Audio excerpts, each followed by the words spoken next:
Bom, nós estamos recebendo na manhã de hoje a visita de uma amiga que conversou conosco no dia de ontem sobre alguns temas. Tem um tema que ele não é tão simpático. A palavra, se eu disser, você vai pensar assim, pô, mas o Miguel me traz um assunto desse que ninguém quer isso, né? Mas a Margot começou a me explicar alguns aspectos relacionados a esse tema e é interessante que a gente tome ciência disso para poder melhor avaliar não só a importância e a praticidade do serviço, mas também a sua função social e vários aspectos que envolvem o protesto, né? Se alguém tem algum problema financeiro e não consegue pagar alguma conta, alguma questão, isso vai a protesto. E a Margot está aqui junto conosco para nos trazer informações como oficial do Cartório do Registro Civil aqui do Tupã-Siretã e nos trazer detalhes com relação a esse aspecto. Margot Virginia de Silveira de Souza, bom dia, como é que está, amiga? Tudo bom, Margot? Bom dia, Miguel, bom dia aos ouvintes da rádio. É um prazer estar aqui falando sobre esses temas que são tão técnicos, mas que fazem parte do nosso cotidiano, que diz respeito aos registros públicos, né? Especificamente o tabelionato de protestos, que assusta. A palavra, como tu disseste, ela não é uma palavra simpática, porque não são protestos sociais, né? Envolvem o nome da pessoa. E também a parte do registro civil. Se nós formos assim avaliar o nosso cotidiano, nós vamos ver que nós estamos atrelados a esses elementos jurídicos todos os dias, né? Quando eu ingressar com uma medida judicial no fórum da minha cidade, ela provavelmente vai envolver um desses segmentos dos registros públicos, que é o registro civil das pessoas naturais e pessoas jurídicas, tabelionato de protesto, o CRVA, que é a parte de veículos, registro de imóveis, né, onde nós temos a nossa comprovada e consolidada a nossa propriedade, tabelionato de notas, enfim. Tudo isso faz parte do nosso cotidiano e não existe como uma forma de burocratização. Eu sempre discuto isso. Quando tu vai resolver as tuas questões nos registros públicos, tu estás prevenindo, né? O judiciário é o remédio. Os extrajudiciais são a prevenção da doença. Então, quando as coisas estiverem corretas e quando tu te familiarizares com os registros públicos e usar eles na medida em que tu precisa e pode, então tu vais estar prevenindo uma doença maior e com um tratamento muitas vezes longo, porque nós sabemos que o nosso judiciário está abarrotado de processos. E é lamentável, né, pela falta de estrutura adequada, mas é uma realidade. Então, melhor prevenir a doença do que tomar os remédios que às vezes nos matam, né? É verdade. Margot, como é que funciona o protesto? Qual é a ideia original? Por que ele foi criado? Com que objetivo? Para que existe o tabelionato de protesto? O protesto, a palavra eu considero ela assim, um pouco anacrônica, né? Assim, ele é muito antigo na história das nossas relações jurídicas.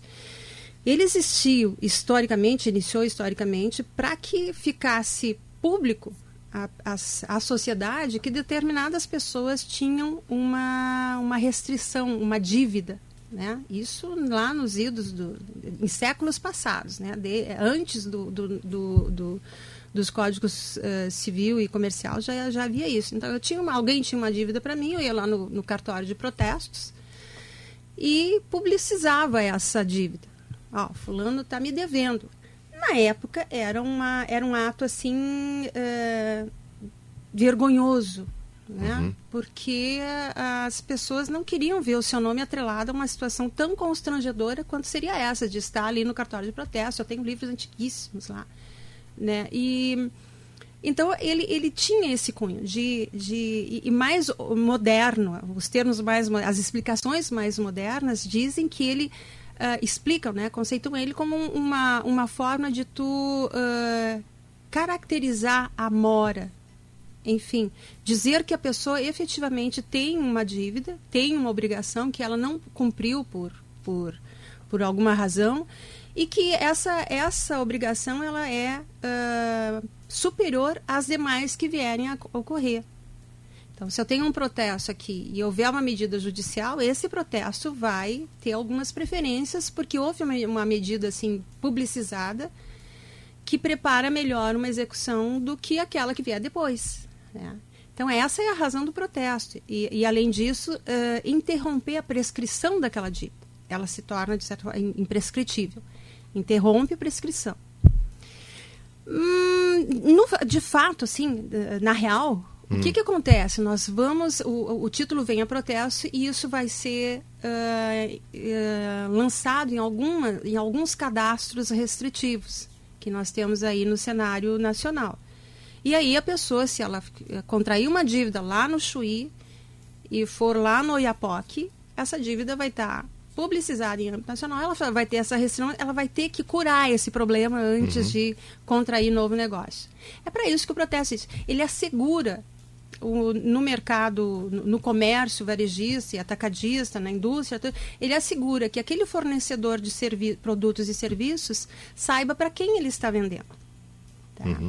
Recentemente, nós tivemos o ingresso das certidões de dívidas ativas.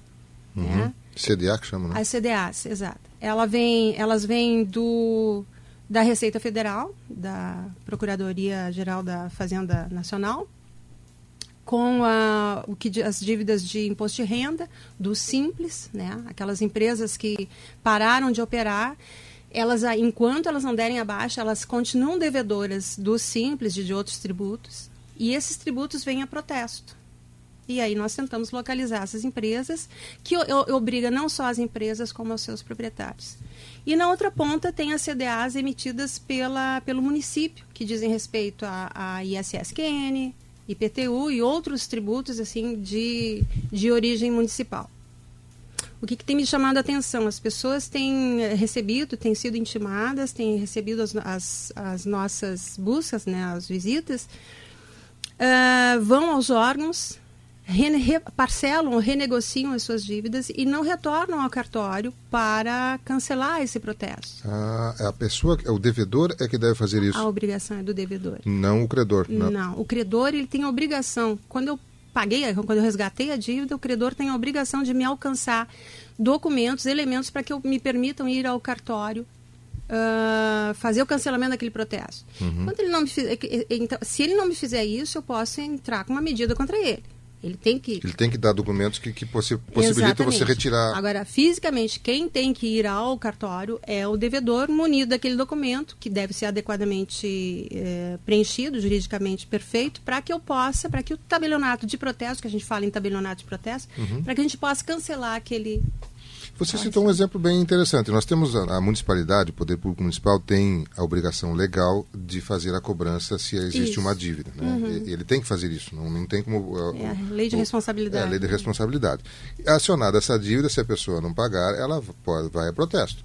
Eu vou pegar o exemplo meu, se o Miguel está devendo, eu vou lá na prefeitura, eu faço uma negociação, parcelo em tantas vezes, a prefeitura concorda com a negociação, está tudo certo, e eu não vou lá no tabelionato, eu vou continuar então vai continuar com a restrição.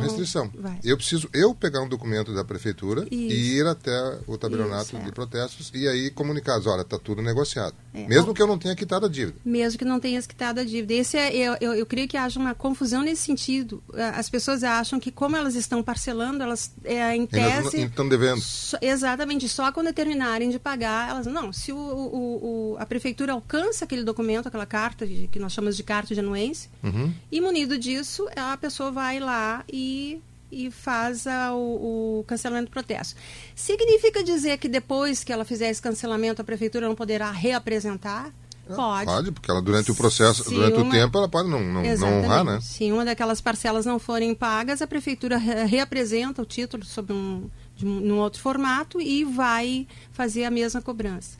O protesto, ele tem esse aspecto, falaste em função social antes, que eu também considero, e isso aí não é nenhum incentivo a que as pessoas não paguem suas dívidas, por favor, mas ele tem esse aspecto também, né? Quer dizer, quando um título ingressa em cartório, o que vai acontecer? Eu vou apontar o título e a pessoa tem 3 dias a partir do momento em que eu fizer a diligência, assinar a intimação, ela tem mais 3 dias úteis para resgatar a dívida ou renegociar ou dizer por que ela não vai fazer. Tá? Uma dessas 3 medidas ela pode tomar. Então, esse lapso de tempo para o comércio, por exemplo, é um tempo em que o comércio, quer dizer, tua empresa, né? Tu não pode pagar o teu fornecedor. Tu tem, então, mais esse período para te capitalizar, porque o comércio vive daqueles ingressos, né? O cliente vai lá, compra. Então, tu pode capitalizar. Então, tem esse aspecto. Às vezes as pessoas, nossa, é constrangedor? Pode ser. Se eu nunca tive o meu nome lançado em algum hall aquilo ali vai me afetar, né? Emocionalmente, psicologicamente, enfim. Mas também tem essa questão. Eu tenho mais um lapso de tempo para resolver e eu vou conseguir resolver dentro do meu município. Eu não vou precisar me deslocar ou ligar para um 0800 e aí esperar. Tudo é tratado aqui com vocês? Aqui conosco. Então, é que nós fazemos o lançamento, nós retiramos a restrição também, que nós temos um link direto com todos os cadastros e nacionais, né? Porque existem outros órgãos, me veio à mente agora o Serasa, mas tem outros órgãos que são distantes. A gente tem que ligar no 0800, ligando, se tiver lá, até funciona, mas é mais complicado. Aqui tu chega no balcão e conversa com a pessoa. Nós temos aqui em Tupanciretãs 2 que trabalham relativamente juntos. O tabelionato, o cartão de protestos, ele é de uma lei federal. Nós somos um órgão federal. Certo. Né? E também fornecemos informações para órgãos que abastecem a CIT. Né? Então, de certa forma, assim, quer dizer, tem o SPC, que as pessoas chamam de SPC. São esses órgãos. O que eu vejo vantagem no cartório é o fato de que ali a pessoa vai ser localizada. Caso ela não seja localizada, as intimações elas acontecem por edital. E aí sim, pode acontecer de um dia eu chegar e dizer, mas eu nunca fui intimado. Não foi por edital. Por quê? Porque eu fiz todas as diligências que a lei me impõe fazer, não localizei a pessoa, ou ela recusou a receber. E aí eu vou pro edital.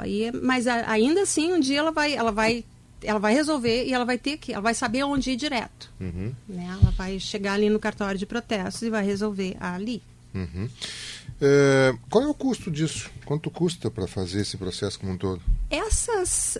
Isso tudo tem faixas de valores, né? Mas valores assim, por exemplo, dívidas que cheguem a R$1.000, R$400, tu vai ter um custo de 40, 50, 60, às vezes R$70 para pagar, para cancelar ou de custos. Portanto, assim, quem deve pagar as custas? Sempre é o devedor. Né? Ele vai pagar ele vai pagar ou no momento em que ele resgatar o título ou no momento em que ele for cancelar o protesto. Mas a obrigação é do devedor, a não ser que pelo credor tenha havido um engano e ele tenha enviado equivocadamente, que pode acontecer. É feio, Deus não gosta. Você comentou que a pessoa tem 3 dias úteis para quitar, para negociar ou para justificar. Eu fiquei curioso com esse justificar. Seria, por exemplo, assim, olha, eu contratei um serviço e o cara não fez o que era para ser. Não vou pagar por isso. Esse é um documento que as pessoas pouco utilizam e que é importante porque ele coíbe a publicização daquela informação. Eu recebi uma intimação de um título que eu não devo. Alguém fez uma consignação ou emitiu um título que não devia ou não prestou o serviço adequadamente, mas isso é uma outra situação. Mas para tudo isso eu faço um ofício destinado ao cartório. Neste ofício, não vou pagar o título que será protestado, isso nos 3 dias. Título tal, porque não devo. Pronto. Não devo. E aí a discussão vai para o âmbito judicial. Aí sim, né? Aí ele segue adiante. Mas é uma forma de a pessoa tem que reconhecer firma em tabelionato, tudo isso são declarações formais, mas são simples de fazer. Se eu pegar um papel, assim, uma folha de caderno, escrever isso e assinar e reconhecer firma, eu vou no cartório e o cartório é obrigado a recepcionar aquilo como uma justificativa. Mas sempre assim, dentro dos 3 dias úteis. Então, por exemplo, hoje é quinta-feira, eu fui intimada hoje, eu tenho sexta, sábado e domingo não contam, segunda e terça. Eu tenho até terça às 17 horas para chegar ali no cartório e dizer, não vou pagar por causa de anexa ao instrumento. Porque aquilo que nós chamamos, a pessoa não pode receber alguma coisa e ficar inerte se ela considerar que aquilo é injusto. Né? É injusto, eu não devo, eu tenho que explicar isso para que o mundo jurídico não ache que só é naquela história, né? O silêncio concorda, né? Para que o mundo jurídico não ache que aquela pessoa assim, mas ela não pagou, ela não veio, não fez nada. O silêncio concordou. A Maria também era uma pergunta que, na verdade, eu não entendi. Talvez a Viviane depois possa me explicar lá. Foi a Paula que pegou a pergunta, Viviane? Bom, talvez. Diz o seguinte, a Maria diz o seguinte, tenho dívida com fornecedores, mas não dei baixa na loja. O que devo fazer? Aí eu não entendi, porque se ela tem dívida com o fornecedor, ela continua devendo. As pessoas acham assim, a empresa pode ter sido baixada. Ela tem que ver como é que foi feita essa baixa. Ela tem que ir lá na Receita Federal e ver se... Porque existe uma coisa, eu sou inoperante ou eu não existo mais porque eu cancelei o meu registro. Uhum. Eu ser inoperante significa eu fechar a porta... Agora eu entendi a pergunta. A Margot entendeu muito bem. É uma empresa? Exatamente. Eu ser inoperante significa que eu fechei as portas do meu comércio e não vou mais vender.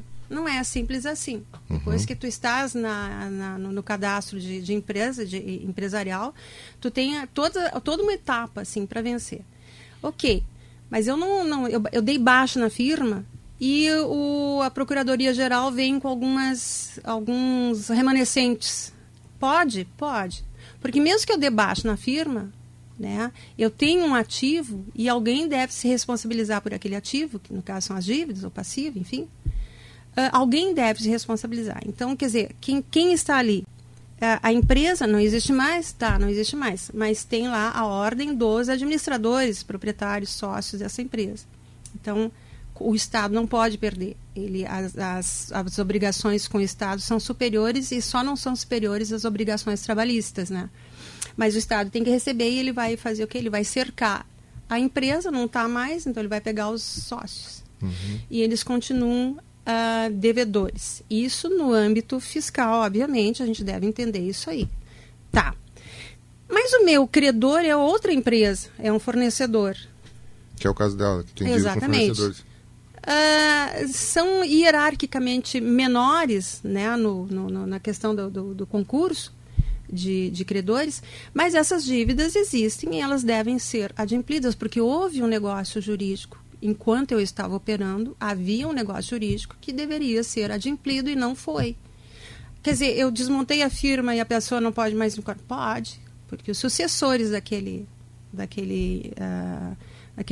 empresa, eles têm essa obrigação em relação. Responde. Quer dizer, quando eu vou dar baixa numa empresa, no distrato, ou naquilo que nós chamamos de distrato, né, da empresarial, eu tenho que especificar ali o que vai acontecer com as dívidas, se ficaram ou não, o que vai acontecer com o ativo, se ficou ou não, como será dividido, tudo isso ali, e quem será obrigado, tu nomina lá, quem é o sócio que vai ficar obrigado a pagar esses remanescentes. Uhum. Mas eu não sabia que essa dívida existia. Eu não sabia, é complicado, né? Porque nós temos um probleminha no nosso... Brasil, que se chama estelionato, né? Uhum. Esse é complicado. Por quê? Porque tu vai lá nesses cadastros que te fornecem as informações, né? E tu tira todo o histórico. Hoje em dia tem cadastros no país que tu entra neles, paga uma taxa e tu fica sabendo tudo sobre a pessoa, uhum, né? Ou sobre a empresa. Tu vai lá, pega o CPF, CNPJ, entra num sistema financeiro e lança ali um título. Pronto. Simples assim. Isso a pessoa está devedora. A pessoa está devedora. Isso é lamentável. Mas isso acontece no Brasil, não sei como é que é em outros países mais. Mas isso acontece com frequência. Eu às vezes... Quem sofreu esse tipo de problema, o que ele deve agir?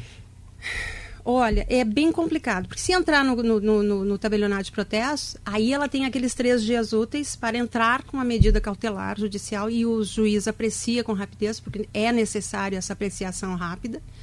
Entra com uma medida cautelar de sustação do protesto para que ele não aconteça, ou se ele acontecer, a suspensão dos efeitos desse protesto, entre elas o cadastro. Então aí é uma medida judicial. E aí ela vai ter aquele período todo para demonstrar em juízo que ela não tem nenhuma relação negocial com aquele emitente e poderá até provar o estelionato. A gente tem que ter muito cuidado. De vez em quando as pessoas chegam lá, olha, Margot, lá de Campinas, e Campinas, eu sei porque vem de lá a coisa, muitas das coisas vêm de lá. Em Campinas, me disseram que eu tenho que depositar em 2 horas para o cartório, senão o título vai ser protestado. Isso não existe. né? Eu já sei de pessoas que tem um outro que é de publicações assim de telefone, não sei, em que a pessoa pagou, a empresa ligou para a empresa daqui, ingenuamente a pessoa foi lá, pagou a primeira parcela e aí vieram todas as outras. Por quê? Aquela primeira parcela reconheceu a obrigação. Sim. Nunca provaram a publicidade, né? Nunca provaram que a empresa tinha pedido aquele serviço. Mas protestaram porque a empresa não sabia, foi lá e pagou a primeira porque se assustou. Então, assim, não existe protesto em 2 horas. Em todo o território nacional, protesto, antes de acontecer, a pessoa precisa ser informada, ela só não será informada se houver o edital, aí ela vai ter que se... E aí, em 2 horas, também não. Ela tem 3 dias, depois que o título entrou no cartório, 3 dias para pagar. Nesse lapso de 3 dias, não há nenhuma ocorrência cadastral. Não há informações prestadas sobre aquele título. A pessoa em Tupã pode receber de um tabelionato de protestos de Campinas uma notificação ou é você que tem que entregar aqui? Não, tem que ser por intermédio. Via Tupã. O que pode acontecer? Às vezes, e é muito bom as pessoas verem o que estão assinando e o que estão acertando. Eu assino um contrato e concordo que a praça de pagamento seja lá em São Paulo. Se eu concordar, o título será protestado lá em São Paulo.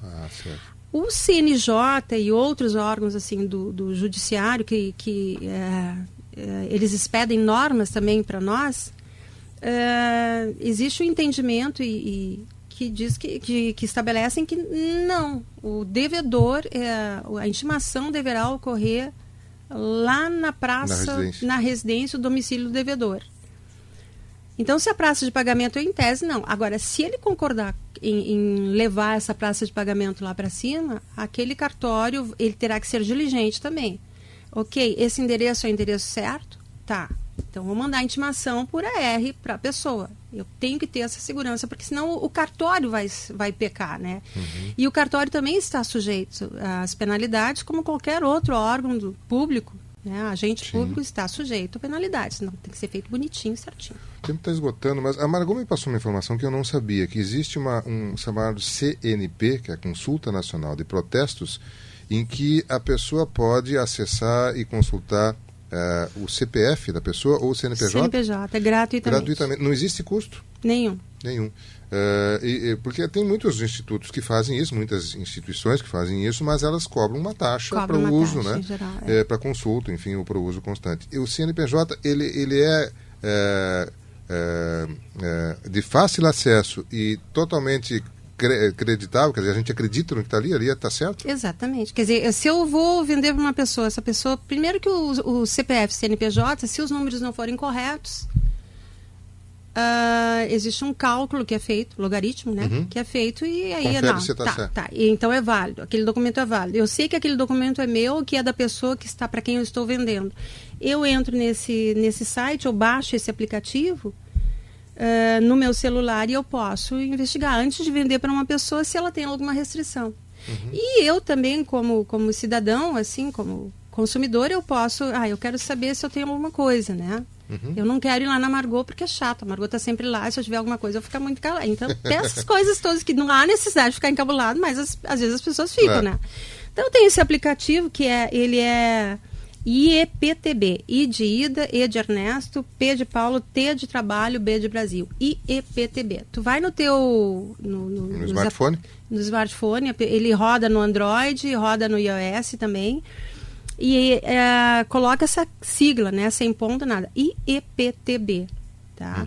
Aí tu baixa esse aplicativo, tu vai ter sempre ele no teu celular. Ele tem consultas, tem orientações sobre como cancelar, sobre como protestar, os contatos.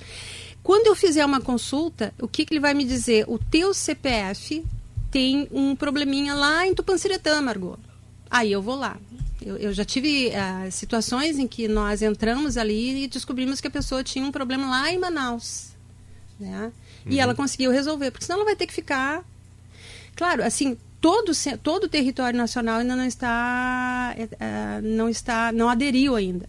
Mas 26 estados do Brasil têm isso, o Rio Grande do Sul tem 270, se eu não me engano, tabelionatos de protestos, e 130 e poucos já estão aderindo. Então, nós estamos fazendo uma campanha para para adesão de todos.